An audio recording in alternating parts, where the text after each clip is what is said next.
আসসালামু আলাইকুম বন্ধুরা, আমি আজকে আপনাদেরকে এমন একটা জিনিস দেখাবো, আপনারা আশ্চর্য হয়ে যাবেন। যে দেখেন, আসলে সচরাচর এই সমস্ত দৃশ্যগুলা গ্রামে দেখা যায়। এটা হচ্ছে আপনার গাছের ফাঁকা কলা, ফাঁকা আম, ফাঁকা পেঁপে, ফাঁকা পেয়ারা, এই জিনিসগুলা।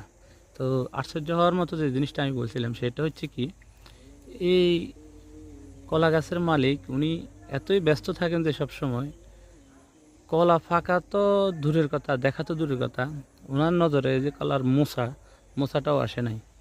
ঠিক আছে, মোচাটা একদম ছোট হয়ে গেছে, দেখতে পাচ্ছেন হয়তো আপনারা। কলার মোচাটা উনি কাটার সময় পান নাই, আর ফাঁকা কলা উনি কখন কাটবেন। সৌভাগ্যের বিষয় যেটা, সেটা হইল আমাদের এলাকায় চোর নাই, চোর মুক্ত এলাকা। এই জন্য এখনও কলার মোচাটি এখনও গাছের উপর ঝুলতেছে, কেউ নিচ্ছে না।